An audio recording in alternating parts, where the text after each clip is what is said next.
Dans la nuit du 23 décembre 2024, l'honorable Nicolas Kazadi a foulé la terre de ses ancêtres, accueillant chaleureusement le chef coutumier de plusieurs villages, malgré la pluie qui n'a pas freiné leur détermination. Ils se sont rassemblés pour une rencontre symbolique pleine d'espoir et de solidarité. Le lendemain, 24 décembre, M. Kazadi s'est rendu à Miabi pour célébrer Noël avec ses concitoyens. Dans un discours passionné, il a exprimé sa gratitude envers la population pour son soutien indéfectible, notamment à travers les prières. Lors de son intervention, il a évoqué les défis qu'il a rencontrés, notamment son combat contre l'UDPS et préjugés à la rencontre des Kassaïens. Depuis que la RDC existe, je suis le seul ministre à avoir élevé le budget de notre pays, a-t-il déclaré. Soulignant son rôle et celui de son homonyme, Tony Mwaba Kazadi, dans le secteur de l'enseignement où la gratuité est en train de régner dans le pays. Il a dénoncé les tentatives de déstabilisation de leur parti, allant jusqu'à toucher les personnalités influentes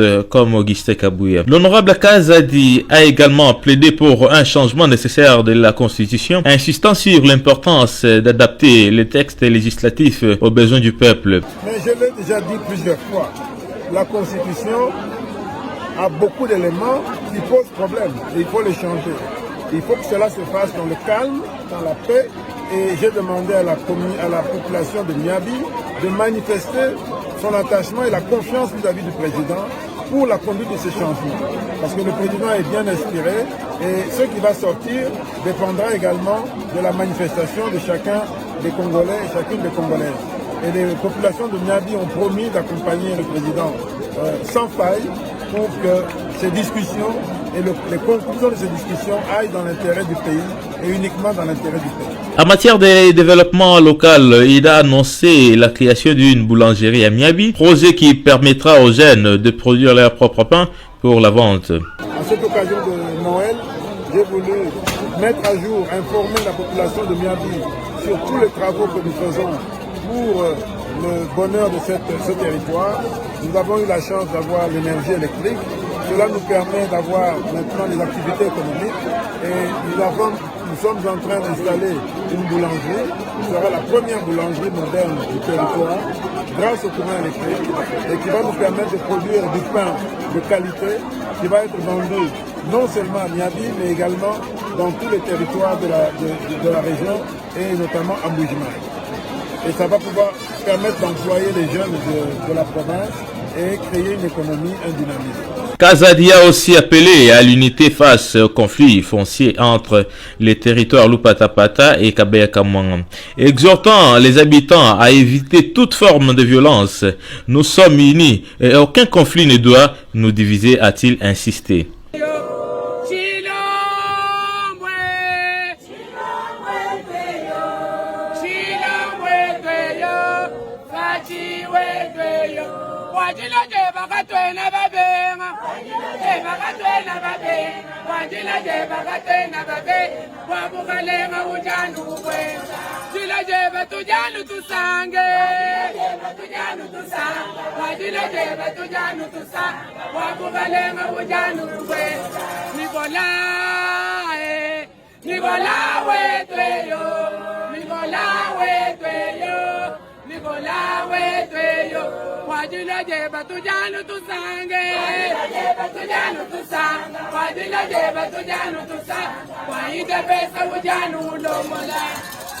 Enfin, il a encouragé la population à soutenir les chefs de l'État. Félix-Antoine Tshisekedi Tshilombo, montrez-lui votre amour et votre soutien. Il travaille jour et nuit pour la paix à l'Est et mérite notre confiance, a-t-il conclu.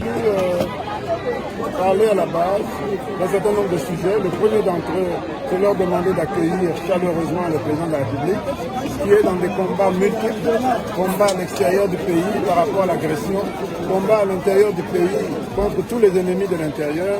Et donc, il faut montrer le soutien que nous avons au chef pour faire face à tous ces combats-là. Pour clore cette célébration de Noël, l'honorable Kazadi a symboliquement remis des maïs à deux mamans de Miabi avec la promesse que les restes seraient distribués par les dirigeants du territoire, renforçant ainsi le message d'unité et de solidarité en cette période festive. Pour terminer, cette journée, il est passé par l'université officielle de Mbujimai pour voir l'évolution des travaux où il a rencontré le recteur Chibaka.